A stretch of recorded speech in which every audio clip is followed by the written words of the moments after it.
Simundi, Salike, Tambapanni, Tabrobani, Ceylon, Serendip, Rathnayaka, Ceylon, Sri Lanka. These are various names that have been employed through the ages to describe an island that is veritably the pearl of the East.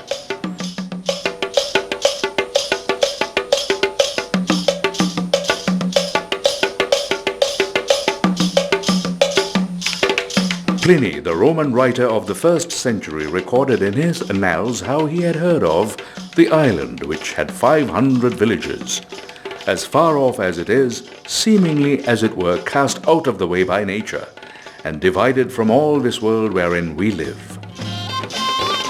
Its elephants are the most prized. Its pepper is the finest in the East. The pearls and seed pearls of its waters are considered very excellent. Methinks those who declared that this island is the terrestrial paradise did so because it produces such an abundance of riches. It is a special custom of the Sinhalese that they are hospitable with great affection to the locals and also the foreigners. Reading and writing in Ceylon is not unusual, and just like in England, it is common among the males. The Sinhalese write with an iron stylus with a sharp nib neatly and hurriedly. The Ceylonese can be efficient, hence he may be disciplined. He is active and is keen and observant.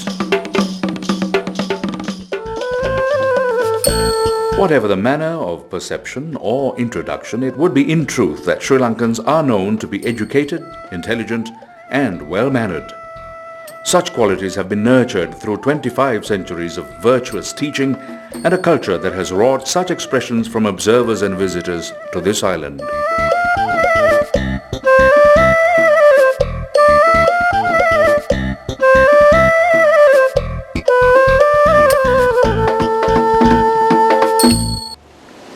There is evidence of habitation in early Sri Lanka, even before the arrival of Prince Vijaya, the legendary first king of this land who established his kingdom within this island. The passage of time brought to being 7 kingdoms that existed from Anuradhapura through till the Kandyan period, all of them reflecting an inheritance of culture and spiritual community life from the days of Vijaya. Art and sculpture have flourished from earliest days, and most of these artists have created their work under the influence of Buddhism and in celebration of the faith of the ancients, and also in appreciation of the bounty of their motherland.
The irrigation systems constructed by the artisans of old confound engineers of the modern day as they marvel at their efficiency and brilliance in concept.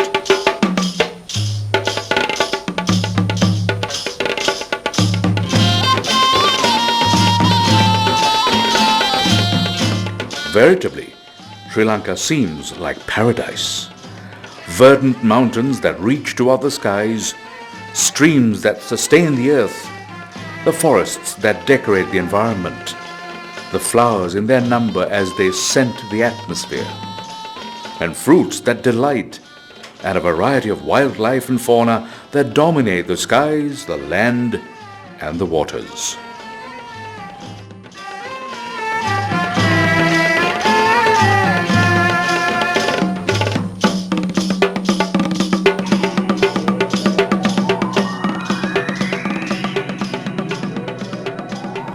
Located midway between the East and Europe, Sri Lanka has been an entry point for international trade from early days. At the present time, Sri Lankan Airlines and many other airlines reach out to destinations across the globe. The Colombo port ranks as one of the best operated modern ports in this region, while the other harbours of Trincomalee, which is known as a natural harbour, and the one in Galle also serve the main shipping lines.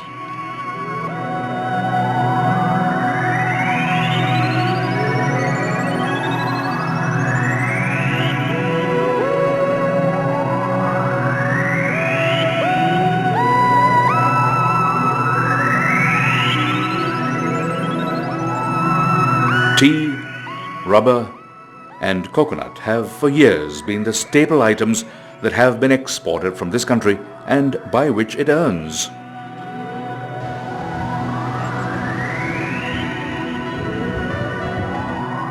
Also gems in great variety have been known then and now is found in Sri Lanka.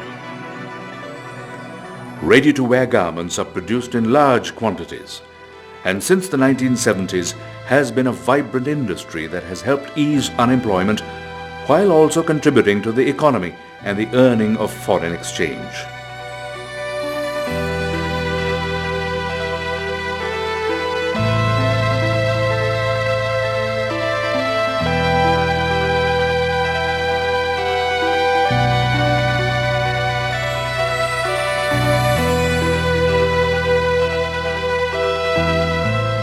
For the past 4 decades or so, Sri Lanka has been capable of supplying the manpower needs of the Asian region and harnessing goodwill at the same time, and have also been able to match the intellectual capacity as demanded of them.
All citizens have equal opportunity for education, and education is freely provided by the state. Children enter the school's system at the age of 5 and pursue their curricula for 11 years and usually obtain their general certificate of education, ordinary level, and some add an extra 2 years in completing the advanced level.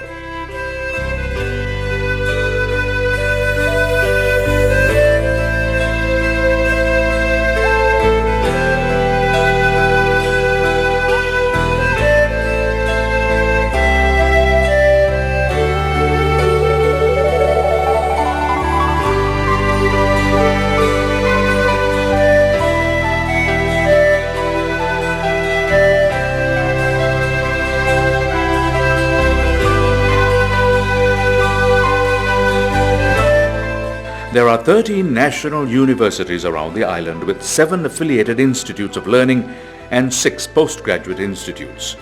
There are about 17,000 undergraduates at the present time, and 16% of those that complete the advanced level examinations enter university.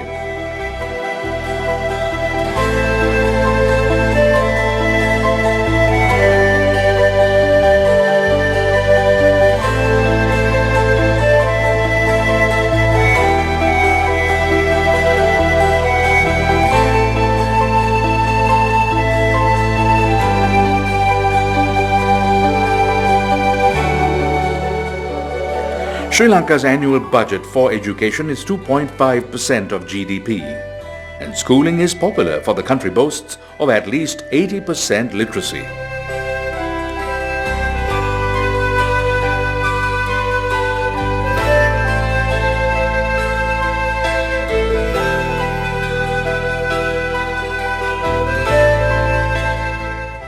The Ministry of Skills Development, Vocational and Technical Education has launched programs aimed at youth who have not completed their advanced levels and to attract those that may have been unable to gain university entrance. The government-appointed Commission for Tertiary and Vocational Education have tailored such training and education as would suit the requirements in human resources development in the current economic context. There are 3 such institutions which have been established with this end in view.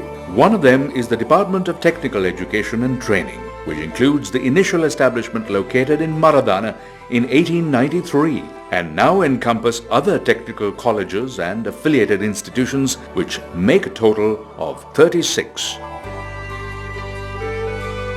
The second such arrangement is the Vocational Training Authority.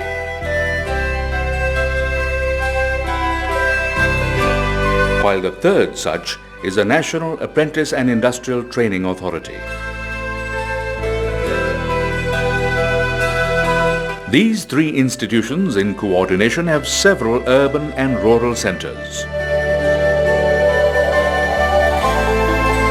Training programs are conducted as would supply the need of industries ranging from garments and textiles, gems and jewelry, hotels and tourism, printing, construction, rubber and plastics, food and beverage, motor vehicle repair and maintenance, and computers.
කරලා crank කරපුවාම engine එකට ඇද ගන්න.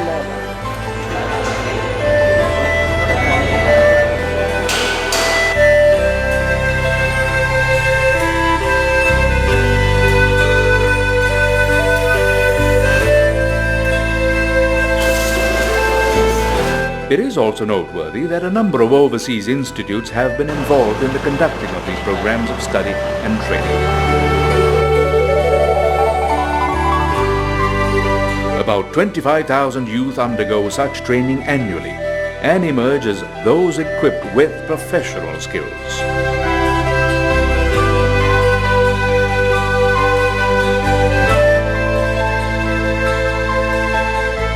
Many are absorbed to staff the factories and workplaces around the country, where modern technology is applied and which provides opportunity for these skilled youth. Some others join these companies and then receive on-the-job training as well, and thereby have chance to develop their skills. Since many of these institutions have the input of overseas experts, English is at a premium. This enables them to benefit from the instruction given them and also be equipped to communicate effectively. The country's specialized training programs are helping to create job opportunities locally and abroad for professionals and skilled workers. This enables them to benefit from enhanced wage structures, leading to higher earnings and a better quality of life. Sri Lankans are intelligent, industrious and hardworking. They adapt themselves easily to new job placements and are quick to grasp any requirement on the job. This is a factor that places Sri Lankan workers on the top tier of choice among global recruitment agencies and employers. They also maintain fidelity within the family relationships and exhibit an eagerness to return to them on the completion of their contracts of service.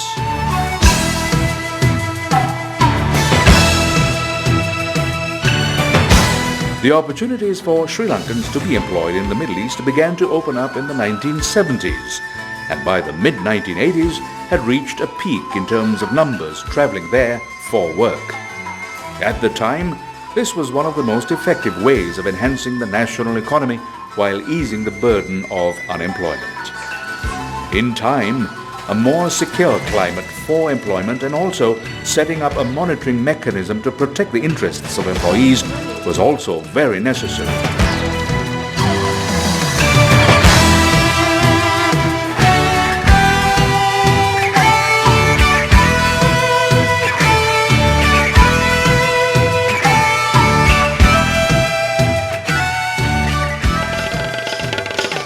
In this context, the Sri Lanka Bureau of Foreign Employment was set up in June of 1985 under Parliamentary Act number 21.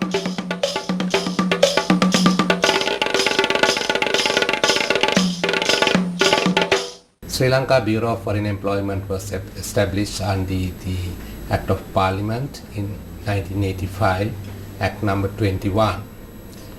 The Bureau was established to promote and develop foreign employment outside Sri Lanka. The second objective is to provide protection and welfare of the migrant workers. The third could be the regulation and management of migration related to employment agencies and migrant workers. The fourth objective is very important, to conduct research and development work related to migrant workers. And these are the summary of 19 objects stated in the Act of Parliament.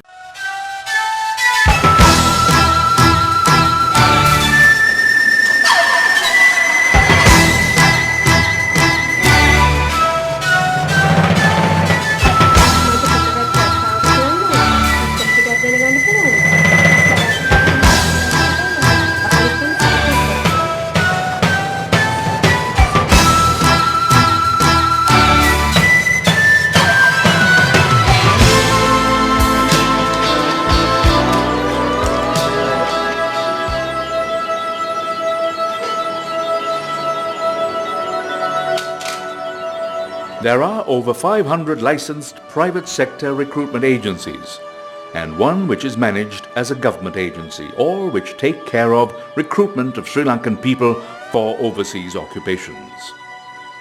The SLBFE supervises that activity of all agencies. The SLBFE supervises the activity of all these agencies and monitor their services to ensure that quality standards are maintained in their operations.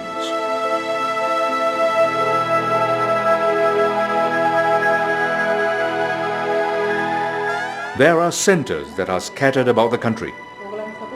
All of them offer training free of charge for those that are to be recruited as housemaids, allowing them to develop relevant skills as would suit their employers better. They are also given counsel with regard to the cultures of the countries they will be hosted in, how the law applies toward them as migrant workers, and also some training in the use of the English language, with advice on how they may manage their finances better. All those who are migrant workers must register with the SLBFE. Doing so allows them to enjoy certain benefits, and these would also be of value to family members of those departing to take up employment abroad. They may avail themselves of a loan up to 50,000 rupees, insurance policies to cover themselves, scholarships for school children, housing loans with lower interest rates, loans to begin self-employment projects, social insurance, medical facilities for dependent family members, funeral expenses in the event of accidental death, care centers for children, also traveling bags and uniforms and so on.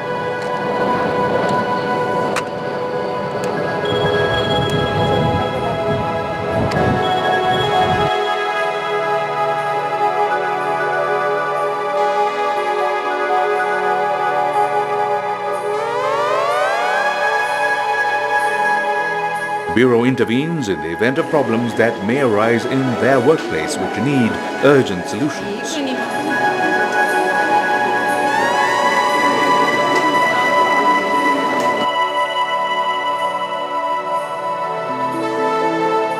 The Sri Lanka Bureau for Foreign Employment is prepared to take necessary steps to ensure the welfare of the family of those migrant workers until their safe return home at the end of their contracted period of service overseas.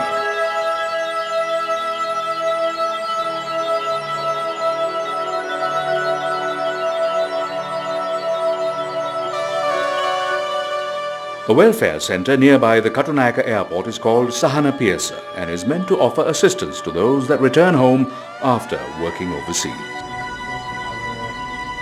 The Bureau has entered into dialogue with Middle Eastern government officials and also those in the Far East and Europe, all in a bid to provide even more opportunity for Sri Lankan migrant workers. Sri Lanka Bureau of Foreign Employment has an experience of 20 years and it has done quite a lot of work in the Sri Lankan economy. That's the highest foreign exchange earner. Presently, we have been taking action to make the Sri Lanka Foreign Employment Bureau activities into the 21st century.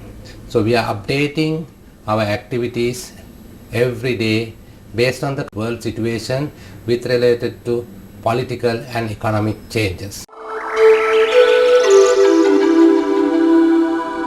The Sri Lanka Bureau of Foreign Employment has an organized arrangement to meet the challenges that may develop in this growing realm of foreign employment.